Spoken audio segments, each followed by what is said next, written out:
Okay, so today we're going to learn a little bit about Kahoot. I've seen a lot of this in my substitute teaching, so I decided to find out what it was all about because the students love it. So I'm going to go ahead and type in Kahoot, and you can see I've already visited the site to see what it looks like, so it pops up in my history pretty quickly. So we're going to go ahead and click Kahoot.it. And from here it asks for a game pin, but since we actually haven't created a quiz yet, we can't put in a game pin. So what we're going to do is we're going to go down to the bottom here where it says create your own Kahoot for free at getkahoot.com. And we're just going to click on this link. Alright, and from here it takes us to the sign-in page. I've already created an account, but basically if you clicked up the sign up for free, it's going to ask you for a username, password, your school affiliation, an email, those kinds of things, and you can edit your profile after you create an account. So I'm going to go ahead and click sign in. And I have mine set to remember me and keep me logged in. So I'm already logged in. And it shows you, this is the home page, and it's going to give you a lot of options to learn about Kahoot. So we've got the intro quiz, things that are trending near you, getting started with Kahoot, as you can see over here on the right side. And there's even a free guide. So you're going to get help. You may not have any idea how to use this, but you are going to have a lot of help in order to create what you need. So I'm going to go down here where it says create a new Kahoot, since that's what I'm going to show you is how to do that. And I've only ever seen the quizzes, and it's a really big hit in the classroom. So I'm going to show you how to make a quiz. So we're going to do that. And we're going to call this using Kahoot. And autocorrect, so we want to make sure we change that. And we're going to go ahead and click the go button. So from here, it's going to go ahead and ask you to create your questions. I'm going to do something super simple. I'm going to do 5 plus 5. And you can add a video or an image to show while your students are taking the quiz, but I'm not going to do that because this is really just a basic learn how to do this. So we're going to type in our different answers. I'm going to do a 7, a 9, a 10, and let's just do something a little bit different. And we want to make sure that we press the correct answer. Otherwise, it's going to keep them all as incorrect and your students won't get anything right. So make sure you mark your correct answer. Now this little button here, you can take away the number of answers that you give your students. You can do 2, 3, 4. 4 seems to be a really good number though, because it makes them think a little bit more. So from here, now that we've got everything marked, I'm going to go ahead and click add question. Alright, and again, just super simple. Let's do 4 plus 3. And we're going to scroll down, and before I even forget this, you have the option to do no points or have this be a points question.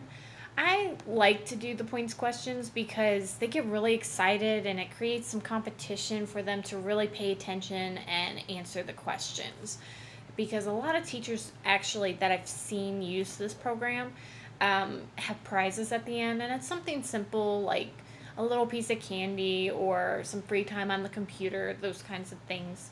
And it's just a great reward for them to pay attention and want to learn.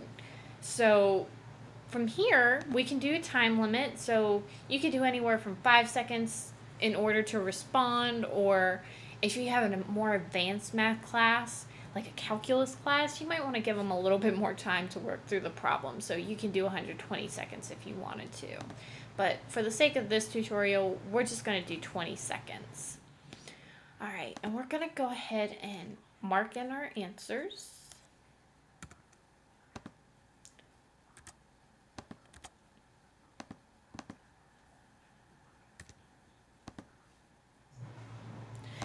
actually, I'm going to switch these around and do 7 here.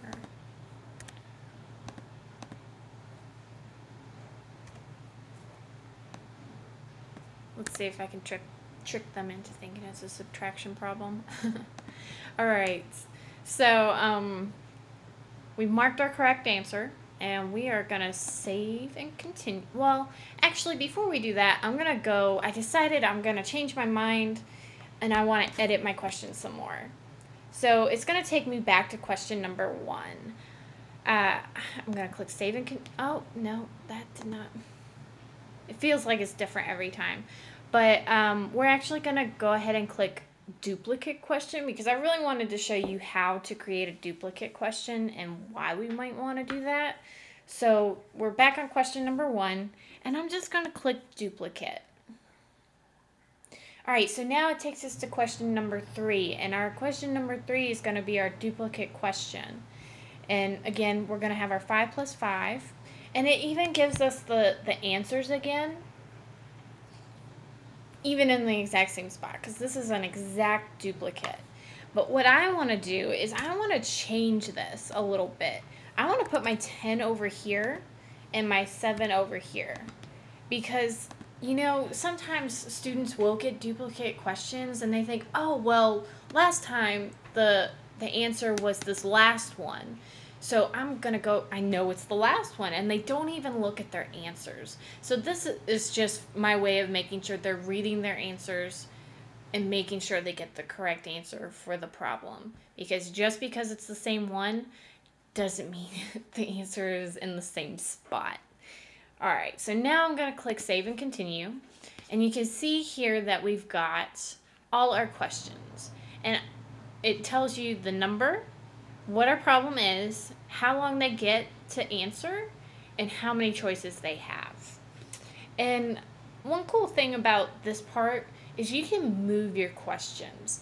And what I actually decided I want to do is I want to move this other 5 plus 5 right next to the other one, just to see how the students respond. I want to see if they're reading the question, because they have this one question right, the first question, the 5 plus 5, they answer, and then they see the same exact problem. I want to make sure that they are reading the problem.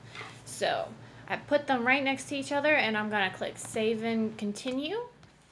Now here we can do all these different languages. It just depends on where you are. And we can do public or private privacy settings.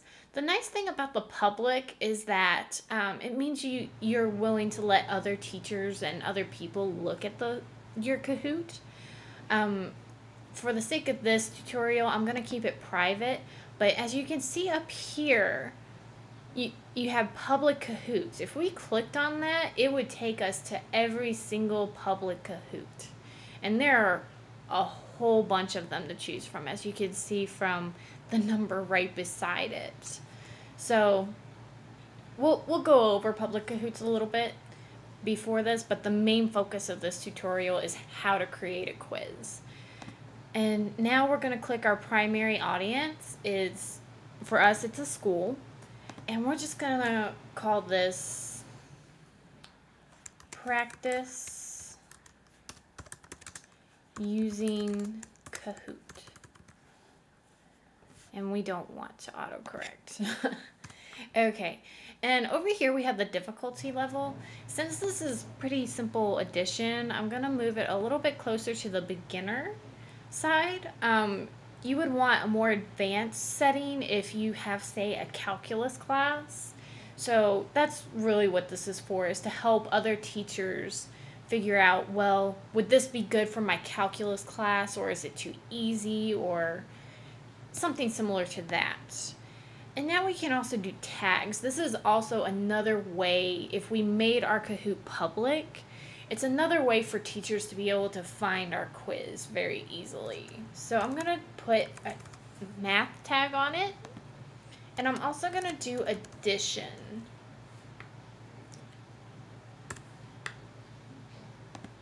Okay, so here are 2 tags just to help teachers find this if I decide to make it public. All right, and at any time, if you want to edit your questions, there's always this button right down here in the bottom left-hand corner. So you could always go back and edit your questions. All right, so we're just gonna go ahead and click the Save and Continue button. And right here, we can put an image for our quiz to have a cover image, or even a cover video from YouTube. But again, this is a basic tutorial just to show you how to put together a quiz. And I'm not going to go ahead and do the photos or the videos. So we're going to click Done.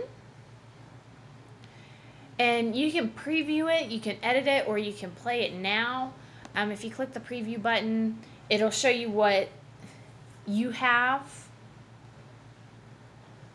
This is the screen, the purple here, where it says using Kahoot. It's gonna show you what they will be looking up at the board. And it's really important that you use a projector, because you can have them all crowded around your computer screen if you want, but I find that it's been much easier for students if it was projected up on a board. And over here we have what it would look like on a kid's cell phone or tablet or even another computer. Cell phones are a little bit up for debate, but I have seen teachers use cell phones for their Kahoots. Use your own discretion on the cell phones.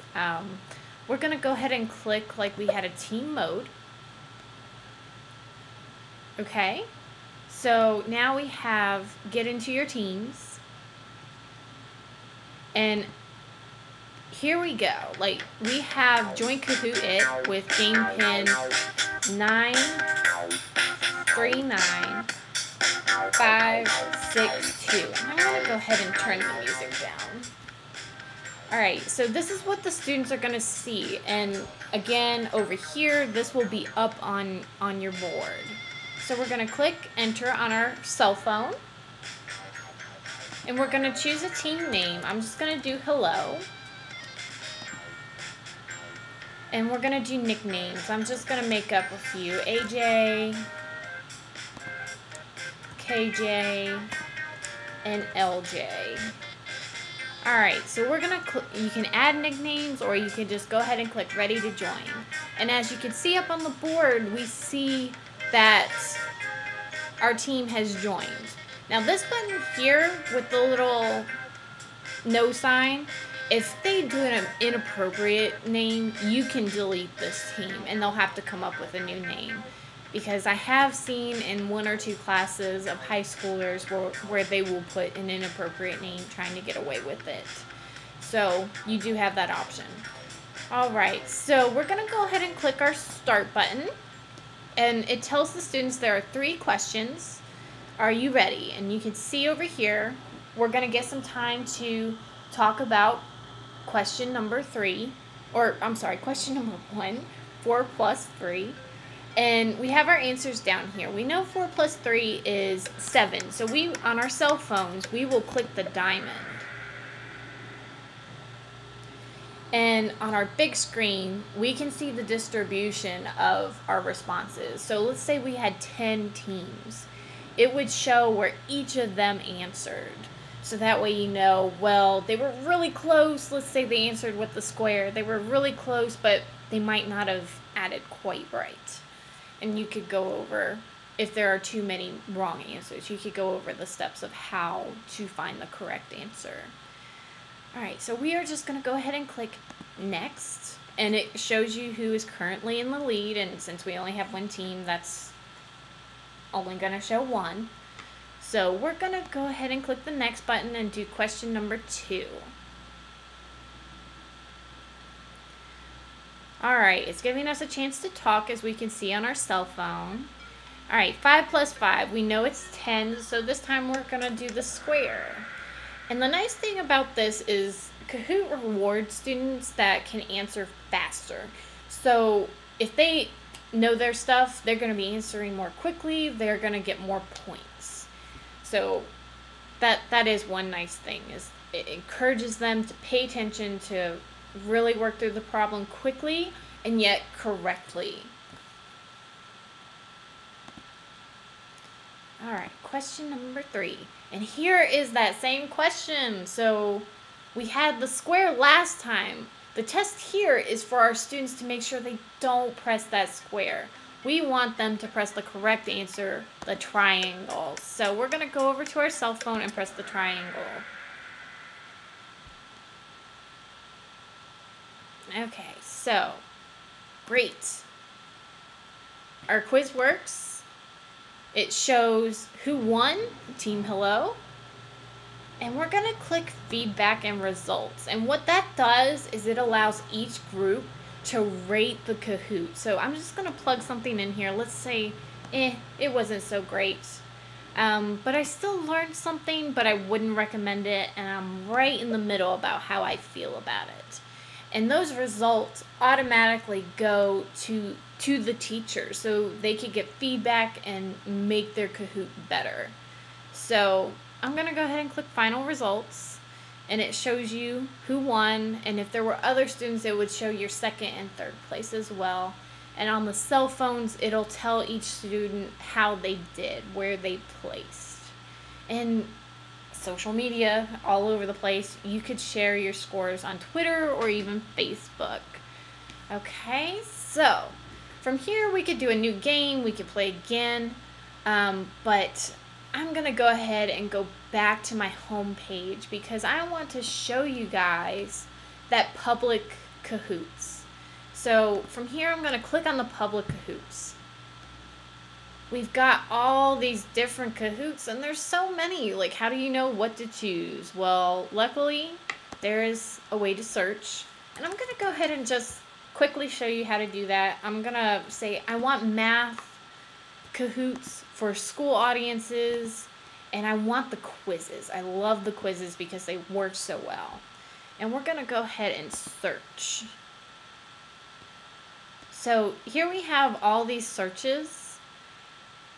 We can even do the most popular ones, trending or trending near you, but we're going to stick with our search and go through and just look at all of these. And they look pretty interesting because they have added the images. They have added probably videos as well.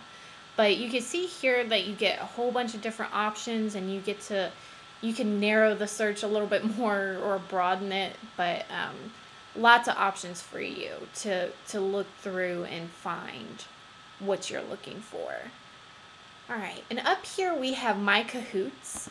And you could see each one. So let's say you wanted to make it public. You've changed your mind. You're really confident in your Kahoot. You can change it to public at any time. Or if you find out you didn't like it so much, or it didn't work the way it was supposed to, the students didn't really like it, you could go ahead and delete your Kahoot. So that way you don't have to worry about mixing them up or not even having them anymore. So from here you can go to my favorites. You can make some of these into your favorites because you use them all the time. And any other teachers that share a Kahoot with you, I don't have any yet, but if your colleagues share them with you, you'll have them here for you to look at. Okay, so that's the basic tutorial. We learned a little bit about how to make a quiz and a little bit about public Kahoots. So feel free to contact me with any questions. And again, when using Kahoot, you're not going to be alone. There are lots of videos, tutorials, there are lots of guides on how to use Kahoot. So you won't be alone. It won't be super scary, and it's pretty easy to learn how to use on your own. So good luck. I hope you enjoyed this tutorial, and I hope you use Kahoot in class. Thanks.